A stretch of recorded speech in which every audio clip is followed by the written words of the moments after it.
Welcome to another episode of Scott Reads Comics. Today we'll be covering Hercules Unbound, number 11, from 1977, published by DC Comics. This ill-fated series only lasted 12 issues. I grabbed number 11 out of a Bronze Age bin for $3 at New Dimension Comics here in Pittsburgh, the Homestead store, a couple of weeks ago. I've had this issue before, coverless, and it was great to find it in decent shape with its cover intact. And we see here unmistakably the style of Walt Simonson on the cover, and this is indeed a Walt Simonson production.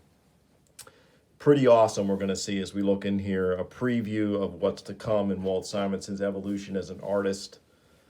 Our cover tagline, now, the secret that can destroy the man god. So here we go, 35 cents. Hercules Unbound. It looks sensational, my friend. That incredible ore you fused together with your strength produced a new metal, so your armor is impervious to just about anything. So here we have unmistakably Walt Simonson's stylings on this splash page.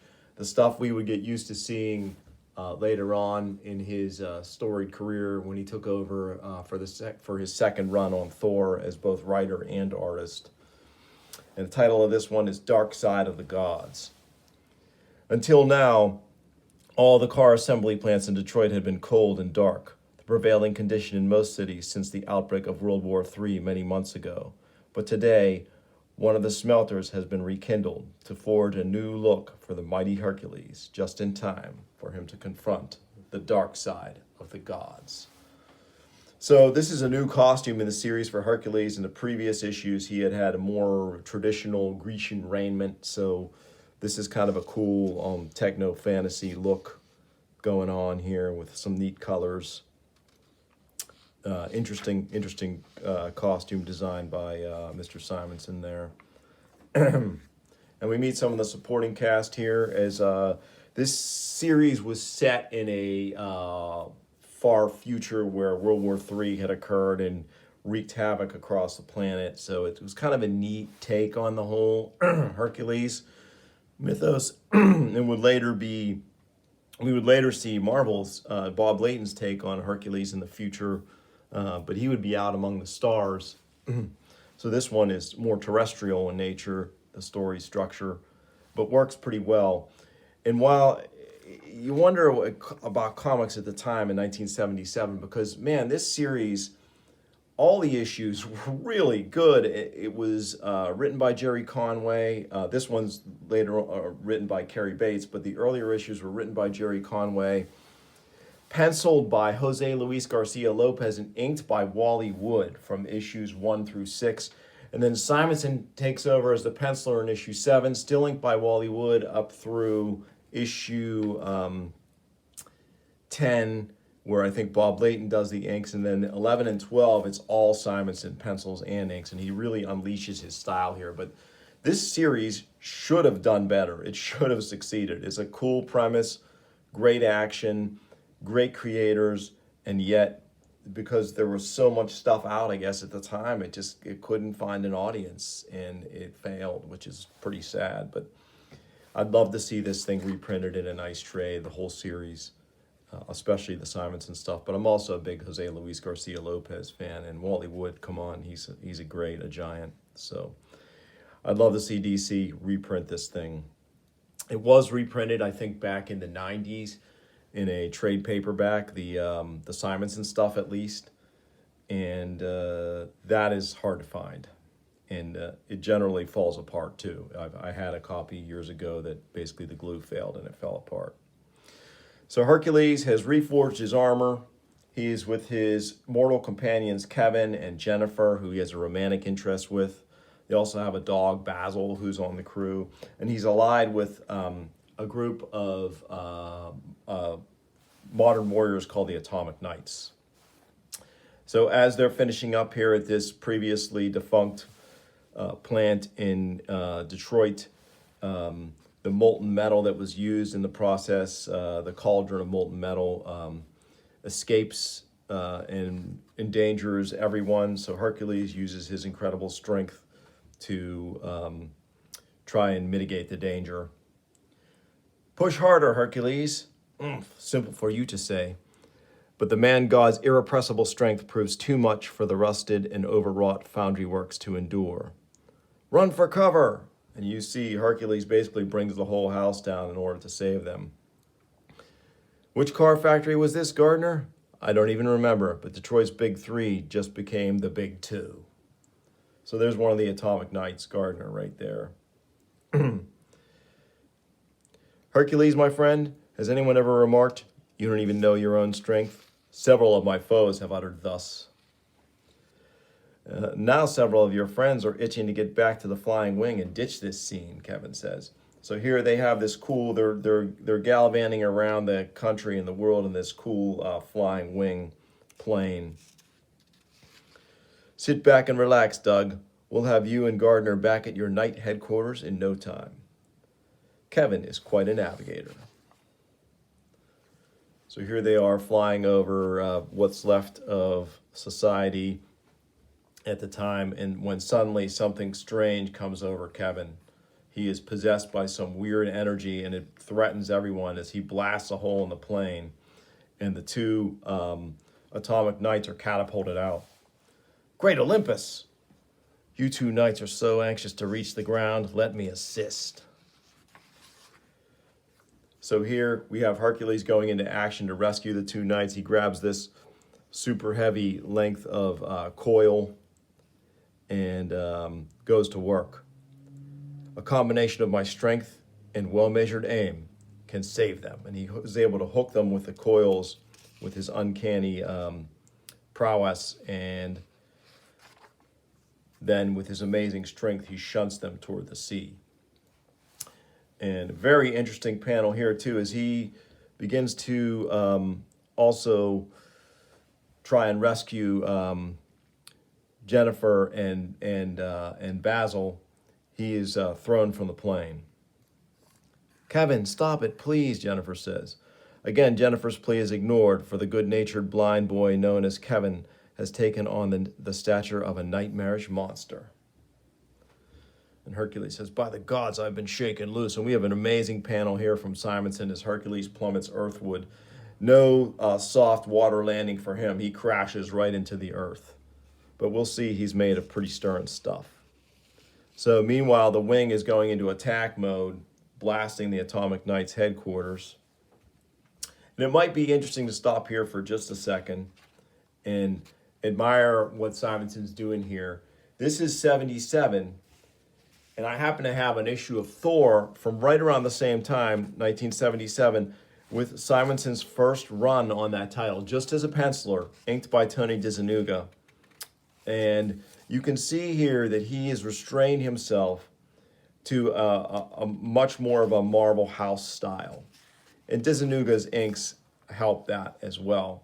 But you do see hints of the Simonson marks that will make him such a superstar in his later run on Thor, which I have a sample of here, maybe one of the best samples, 353.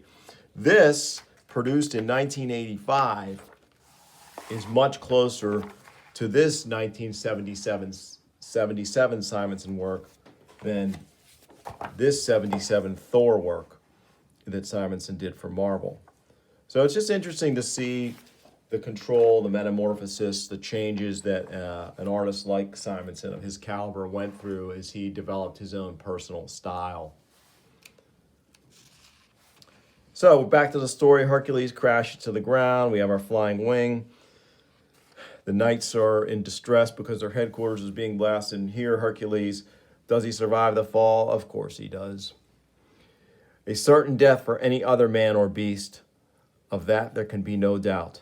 But for this outrageously stout fellow, a mere inconvenience. Kevin has taken leave of his mind. Therefore, I must take action, lest harm befall Jennifer and the dog. So Hercules literally leaps into action as the wing continues to make passes and strafe, blasting the surface. Muscles worthy of a god flex and uncoil for an incredible leap. and landing on a dry bank dozens of yards distant. So he's going to grab this boulder, many, many tons, and he's going to hurl it to create into the sea, to create a wave that actually causes the flying wing to crash land. So knowing that his friend is in there, he doesn't want to just hurl the rock right at the wing and destroy it, killing him. He also knows that Jennifer and the dog are in there too. So he chooses instead to use the nearby water as a way to kind of more softly bring the wing down. You did it, Hercules. Whatever Kevin's power is, it's short-circuiting. You forced it down. Yes, I pray there are survivors. I pray Jennifer and the dog and Kevin too are alive. So here we turn and we see that the events on the mortal plane are being watched from afar, from another dimension, by the gods themselves. And this might be one of the coolest takes on the gods in comics that I've ever seen. It's as if they came right off of a Grecian urn, apologies to Keats. And this is a really cool take on doing the Greek gods. And they have a lot to say here. Look at them, pulling the vermin from the machine with such concern. They still consider the creature known to them as Kevin as a friend. And this is Zeus here. You are now on Mount Olympus, in the divine presence of they who are the gods, none more awesome than the mighty Zeus. I have seen enough to know the situation on earth has become most grave. I fear we have made a grave error, Zeus. We should have confided in your son, Hercules. You forget, Athena, Hercules had a mortal mother. Could half a god have endured the truth about us and the anti-gods? The time has passed for retrospection. The anti-gods grow stronger even as we speak. Yet we can do precious little else but speak amongst ourselves as long as Mount Olympus remains trapped in this temporal storm. A couple cool house ads here from DC for the Ragman. Looks like some DC specials. And what are the challengers, Blackhawks, Plastic Man, Congo Bill, and Robot Man doing with the Justice League of America? Find out in JLA number 144. Pretty cool. I dig these house ads. Here's another one too for Ditko's awesome Shade the Changing Man. Back to our story. The gods continue their exposition. The ethereal forces of the storm have made us prisoners in our own domain. True, Zeus, yet if we all combine our mental forces, we should be able to project a mystic bolt to Earth. If the bolt does not reach the intended target, we shall have lost our only means of warning Hercules. Faith, Athena. Without it, the gods are as helpless as our mortal children. And then we see here back on Earth, Kevin awakens and he finds himself to have been chained by Hercules. Hercules did it for your own protection, son. Something turned you into a holy terror inside that flying wing. I do not blame you, Kevin. But until we can determine what manner of evil possessed you, you must be restrained. Next instant, a proverbial bolt from the blue finds a target. So our godly bolt has struck Jennifer. Oh, Jennifer? Hercules asks. Awestruck, Hercules speaks to one only he can sense. Athena, you're speaking to me through this mortal. Great use by Simonson here of these eyes, these ethereal eyes in the background showing the presence of Athena working through Jennifer's body. The earth is in terrible danger, man god, and even we on Olympus cannot stop it. You are the planet's only hope. You must destroy the deadly scourge now while you are still able. But even as Athena's words fill Hercules' hearing, the campfire suddenly crackles and sparks with an unearthly brilliance, as it seems to take on a life of its own. What scourge, Athena? I do not understand. You must do as we say, you must, but her warning is interrupted by the manifestation of this creature. Before the goddess can complete her command, a nightmare rises up in a swell of malevolent sound and fury. By the gods! I don't think your gods could have anything to do with that. I never believed we'd meet a fire-breathing dragon.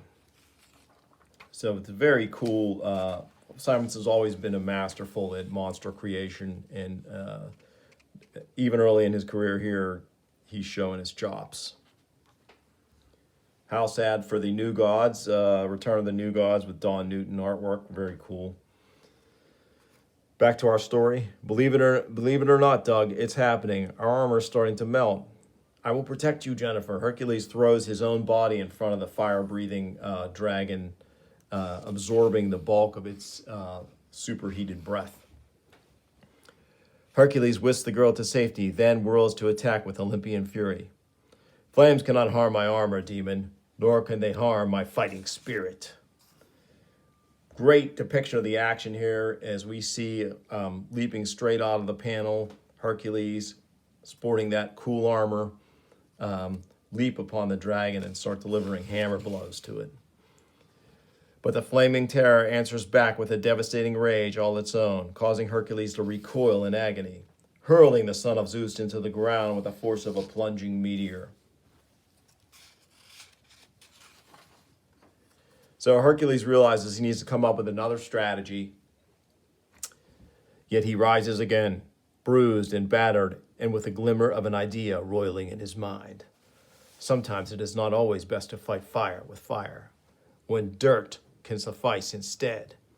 It is a simple matter to pulverize a few of these giant boulders and create my own dust storm. Eat the dust, flame demon. So Hercules pulverizes these rocks, and then with his super strong lungs, he actually blows a giant dust cloud and smothers the creature. But while the demonic dragon dwindles away into nothingness, Hercules, hurry, this way. Jennifer. I'm afraid she's dead, but there's not a mark on her. It's as if the fire dragon scared her to death. And here we see Hercules raging that the woman he loves is now gone, and he crushes this boulder. And Kevin here is freed from the chains. Forgive me for the chains, Kevin. The evil scourge that possessed you has been destroyed, but only at the expense of poor Jennifer. That must have been what wise Athena was warning us about. So Hercules thinks that Kevin is free now that the dragon has been destroyed. And after burying Jennifer, he and the blind Kevin, who still shows that he may be possessed, are going to... see Kevin here. Kevin, why is he running off? I have seen that ominous glow before. He's heading for the flying wing. Scant seconds later, the craft is airborne with a teenage madman at the controls and a man-god holding on for dear life. May your gods be with you, Hercules. I think you're going to need them. So the Hercules hangs on, and the wing is flying at hellacious speeds. Halfway around the world, the flying wing streaks above an ocean, a flight that ends with a desperate splashdown off the shore of a small island in the Mediterranean. Calling upon boundless stamina, Hercules pulls an unconscious Kevin from the wreckage, while he gazes at the hauntingly familiar shoreline ahead. It's the rock I was chained to for so many eons. So yeah, when the series began in issue 1, Hercules was chained to this rock as a punishment and freed into this new world. This is also where I first saw Kevin. Why? Why would he come back here? But when the man-god turns around to face the young boy he so gently laid upon the shore, Kevin has been transformed. Nay, Hercules, call me by my proper name, Ares, god of war. I have led you to the rock that freed you, the same rock that shall destroy you, the rock that will unleash the anti-gods. Next issue, Hercules discovers the reason he was released as he faces his ultimate challenge with the fate of both Earth and Olympus at stake, on sale the third week in May. So here we have our credits at the end. Cary Bates is the scripter and plotter. Simonson does all the art. Colors by Jerry Serpe. There is no letterer, so I'm assuming Simonson also lettered this. That is my guess. But great work here overall, just an amazing sort of display of Simonson's early powers and a hint of what was coming in his second run on Thor, while at the same time doing a conventional Marvel style on on Thor in the same year that this was produced. On our letters page, they make the sad announcement that the book has been canceled, it's got one more issue, issue 12. If I can track it down, I will definitely cover it here. But that has been Hercules Unbound, number 11, the penultimate issue in the ill-fated series. Thanks for watching. If you enjoyed the video, please like and subscribe and tell your friends, and I'll bring you more later. Take care.